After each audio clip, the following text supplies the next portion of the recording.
Hi hello नमस्कार, मी मनीषा आपल्या चॅनलमध्ये तुम्हा सर्वांचं मनापासून स्वागत करते। आज मी लस्सी बनवणार आहे, जे आपण घरी दही बनवलेलं असतं त्या दह्यापासून।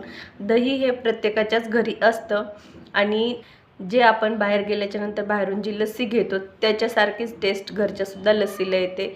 तर चला लस्सी कशी बनवायची ते पाहूया। त्या अगोदर चॅनलवरती नवीन असाल तर मी गृहिणी चॅनलला सबस्क्राईब करा।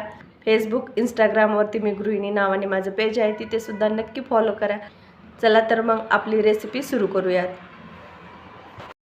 लस्सी बनवण्यासाठी इथे मी एक मोठा काचेचा बाउल घेतलेला आहे आणि आता या बाउलमध्ये मी बर्फाचे तुकडे टाकत आहे, जे आपले फ्रीजमध्ये बनवलेले असतात। तर मी 8 ते 9 टाकलेले आहेत बर्फाचे तुकडे।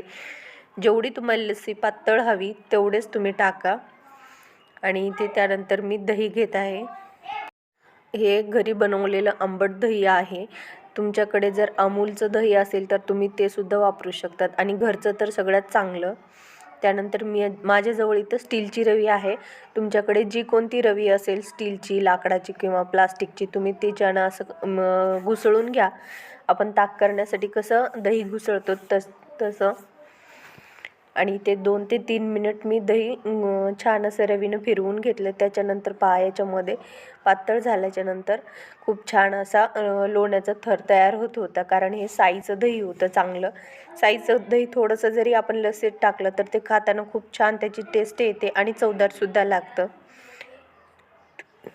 इथे आपली लस्सी तयार आहे, म्हणजे पातळ जेवढी आपल्याला हवी तेवढी। यामध्ये मी चवीनुसार साखर टाकत आहे। पिठी साखर करून घेतलेली आहे, कारण लवकर विरघळते।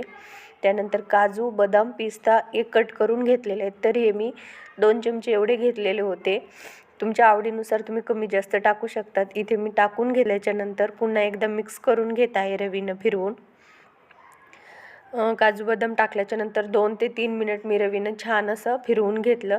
त्याच्यानंतर मी एक ग्लास घेणार आहे आणि ग्लासमध्ये काढणार आहे। तुम्ही जेव्हा लस्सी बनवत असाल त्यावेळेस जर तुम्हाला आवडत असेल तर तुम्ही यामध्ये 1 कप एवढं दूधसुद्धा ॲड करू शकतात, कारण त्याच्यामुळे थोडीशी टेस्ट बदलते। आणि इलायची पावडर जर असेल तर तीसुद्धा टाका, कारण थोडीशी टेस्ट आणखी चांगली होते। पण जशी आपण बाहेर लस्सी घेतो हॉटेलमध्ये किंवा कुठेही रेडीमेड, त्याच्यासारखीच टेस्ट या लस्सीलासुद्धा येते, कारण आपण याच्यामध्ये ड्रायफ्रूट्स वगैरे टाकलेले आहेत। त्यामुळे इथे लस्सी बनवून तयार झालेली होती। त्यानंतर मी एक ग्लास घेतला व आता या ग्लासमध्ये टाकत आहे। खूप छान अशी घट्टसर लस्सी बनवून तयार झालेली आहे। तुम्ही तुमच्या आवडीनुसार पातळ घट्ट करू शकतात आणि इथे ड्रायफ्रूट्स टाकल्यामुळे हे आपल्याला प्रोटीनसुद्धा देतं।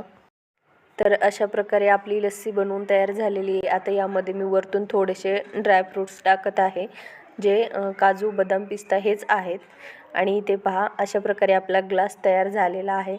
हे मुलांना पण देऊ शकतात, मोठ्यांना पण। उन्हातून आल्याच्या नंतर रसना वगैरे करून पिण्यापेक्षा चला तर मग भेटूयात पुन्हा एकदा एका नवीन रेसिपीमध्ये।